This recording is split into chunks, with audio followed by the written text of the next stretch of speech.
வணக்கம் நண்பர்களே. இது என் வாழ்வில் நடந்த மறக்க முடியாத சம்பவங்களில் ஒன்று. இது உண்மை கதையே. இந்த கதையை உங்களுக்கு பிடித்திருந்தால் உங்களுக்கு பிடித்தவாறு விமர்சனங்கள் தெரிவிக்கலாம். வாருங்கள் கதைக்குள் செல்வோம். என் பெயர் கார்த்திக் நண்பர்களே. இது என் வாழ்வில் நடந்த மறக்க முடியாத சம்பவம். எங்கள் வீடு ஒரு மாடி வீடு. வீட்டின் மேற்பகுதியில் நாங்கள் வசிக்கிறோம். கீழ்ப்பகுதியை வாடகைக்கு விட்டு இருக்கிறோம். கீழ்ப்பகுதியில் பவித்ரா என்கிற அக்கா வீட்டில் வாடகைக்கு உள்ளார். அவரது கணவர் அரியானாவில் கன்ஸ்ட்ரக்ஷன் வேலை பார்த்து கொண்டிருக்கிறார்.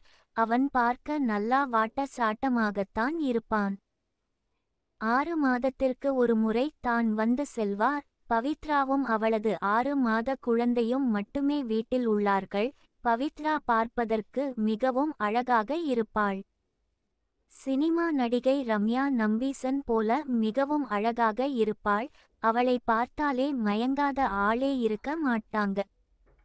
அப்படி மயங்கலனா அவர்கள் ஆம்பளையாவே இருக்க மாட்டாங்க. ஏனென்றால் அவள் அப்படி ஒரு அழகு. அவ அப்பப்ப வீடு வாசல் கூட்டும் பொழுதும், வீட்டின் வாசலில் கோலம் போடும் பொழுதும், வாசலில் தண்ணி தெளிக்கும் பொழுதும் அவளை நான் அவளுக்கு தெரியாமல் ஓரமாக நின்னு பார்ப்பேன். அப்படி நின்று பார்ப்பதே தனி ஒரு சந்தோஷம்தான். வீட்டில் கைக்குழந்தை இருப்பதால் என்னை தான் அவள் கடைக்கு செல்ல அழைப்பாள். காய்கறி வாங்க ரீசார்ஜ் பண்ண, இப்படி சின்ன சின்ன வேலைகளுக்கு அவள் என்னை தான் அழைப்பாள். எங்க அம்மாவும் ஒன்னு சொல்ல மாட்டாங்க. ஆம்பளை இல்லாத வீடு தானே, சரிடா போயிட்டு வாடா அப்படின்னு தான் சொல்லுவாங்க. வேற ஒன்னும் சொல்ல மாட்டாங்க. நானும் மளிகை சாமான் வாங்கி கொடுக்கிற சாக்லையும், அவ குழந்தையை பாக்குற சாக்லையும் அவ வீட்டுக்கு அடிக்கடி போவேன்.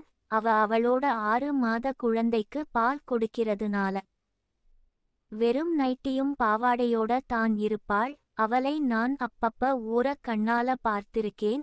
அவ மேல எனக்கு எப்பையும் ஒரு கண்ணு. ஆனால் நான் அவளை பார்ப்பது அவளுக்கு தெரியாத வகையில் பார்த்து கொண்டிருந்தேன். ஒரு நாள் சனிக்கிழமை அப்ப பார்த்தீங்கன்னா கரண்ட் ஃபுல் ஷட் டவுன். எங்க ஏரியால புல்லா கரண்ட் இல்லை. நைட்டு 11 மணி ஆகியும் கரண்ட் வரல. எங்க அம்மா வேற ஏதோ ஊர்ல டெத்னு பாட்டி ஊருக்கு போயிட்டாங்க. எனக்கும் தூக்கம் வராமல் எங்க வீட்டு மாடியில் நின்று கொண்டு இருந்தேன். அப்போ பௌர்ணமி போல நல்லா வெளிச்சம். இரவு பொழுது பகல மாதிரி இருந்துச்சு. அப்பொழுது திடீரென குழந்தை அழுகிற சவுண்ட் கேட்டுச்சு.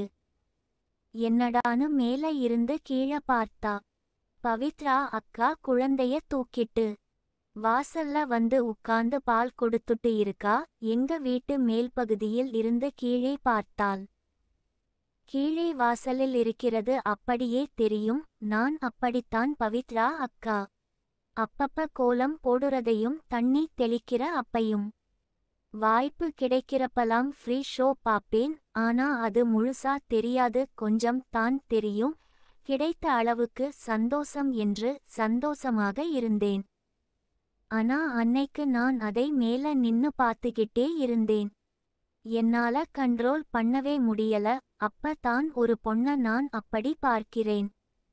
பார்த்துட்டு என்னால கண்ட்ரோல் பண்ண முடியல. என் தம்பி வேற எந்திரிச்சு ஆட்டம் போட்டுக்கிட்டு இருந்தான். நான் மேல நின்னு அப்படியே பார்த்துக்கிட்டே நின்னேன். அந்த நைட்டு இரவு வெளிச்சத்துக்கும் அதுக்கும் அப்படி தான் இருந்துச்சு. ஒரு கட்டத்துக்கு மேல என்னால கண்ட்ரோல் பண்ணவே முடியல. அதுவரைக்கும் நான் மேல நின்னு அவளை பார்த்து கொண்டே நின்னு தான் என் தம்பியை தட்டி கொண்டிருந்தேன். நின்னுக்கிட்டே இருக்கவும் எனக்கு வலிக்க ஆரம்பிச்சிருச்சு. உட்கார்ந்து இருக்கலாம்னு உட்கார்ந்து இருந்தேன். நான் உட்கார்ந்து நல்லா கண்ண மூடிட்டு நல்லா வேலைய பார்த்துட்டு இருந்தேன். ஒரு வேலையா அத முடிச்சேன். திடீர்னு ஒரு வாய்ஸ், என்ன கார்த்தி முடிஞ்சா? பார்த்தா பவித்ரா அக்கா மேல ஏறி வந்து நான் செஞ்சது பார்த்துட்டு இருக்கா. அவ எப்ப வந்தா எப்படி வந்தா என்று எனக்கு தெரியவே தெரியாது. நான் பாட்டுக்கு கண்ண மூடிட்டு இருந்தேன். அவளை பார்த்தும் எனக்கு மூஞ்சி கை கால் எல்லாம் ஃபுல் வேர்க்க ஆரம்பிச்சிருச்சு. எனக்கு ஒரு 2 நிமிடம் பேச்சே வரல. 2 நிமிடம் கழித்து அவளது மூஞ்சிய பார்க்காமல் சாரி அக்கா என்று சொன்னேன். அவ மௌனமாக இருந்தா. நான் மீண்டும் சொன்னேன் சாரி அக்கா. யாரிடமும் சொல்லிடாதீங்க, அம்மா கிட்ட சொல்லிடாதீங்க. அதோட நான் செத்தேன் அப்படின்னு சொன்னேன். சிறிது வினாடிகள் கழித்து அவளிடம் இருந்து பதில் வந்தது. கீழே எனது வீட்டிற்கு வா என்று சொல்லிவிட்டு அவளது வீட்டிற்கு கீழே சென்றாள். நானும் பதட்டத்துடனும் பயத்துடனும் அவள் பின்னாடியே அவள் வீட்டிற்கு சென்றேன். அவள் மாடிக்கு வரும் பொழுதே குழந்தையை தூக்கிக் கொண்டு தான் வந்தா. உடனே கீழே சென்றதும் குழந்தையை தூக்கி தொட்டிலில் போட்டுவிட்டு அவள் நின்றாள். அவள் முன்னாடி நானும் போய் நின்றேன். எனது கால் கைகள் என அனைத்துமே பயத்தால் நடுங்கிக் கொண்டிருந்தது. என் இதயமோ பயத்தால் வேகமாக அடித்துக் கொண்டிருந்தது. சிறிது நேரம் கழித்து மேல் நோக்கி அவள் முகத்தை பார்த்தேன். அவள் என்னை பார்த்து ஒரு நமட்டு சிரிப்பு சிரித்துக் கொண்டிருந்தாள். அவள் சிரிப்பதை பார்த்த எனக்கு ஒரே குழப்பமாக இருந்தது. அவ சிரிச்சுக்கிட்டே சொன்னா, பார்க்கத்தான் தம்மா துண்டு பய மாதிரி இருக்க. பதிலுக்கு நான் ஒன்னும் சொல்லாம முகத்தை கீழே சாய்ச்சிக்கிட்டேன். திடீர்னு அவ என்ன பிடிச்சிட்டா.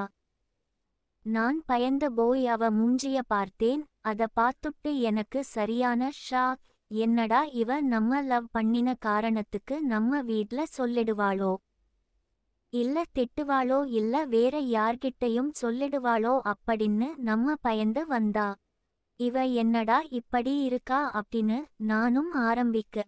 என் புருஷனும் தான் இருக்கானே, 6 மாசத்துக்கு ஒரு தடவை வர்றான். வந்து 2 நிமிஷம் இருந்துட்டு டயர்டா இருக்குன்னு படுத்து தூங்குகிறான். நான் இனிமேல் உன்னை விடவே மாட்டேன்டா. நீ தாண்டா எனக்கு எல்லாமே அப்படின்னு சொன்னா. அந்த வார்த்தையை விட நம்மளுக்கு வேற என்னங்க வேணும். அப்ப திடீர்னு அவ குழந்தை அழுகிற சவுண்ட் கேட்டுச்சு. அதோட அப்படியே எந்திரிச்சு போனா. எந்திரிச்சு போய் குழந்தையை தூக்கிட்டு வந்து பெட்ல வச்சு பால் குடுத்தா. நான் இப்போ உங்ககிட்ட சொன்னது அனைத்தும் என் வாழ்க்கையில உண்மையாக நடந்தவை. இன்னும் நான் பவித்ராவை தான் வைத்து இருக்கேன்.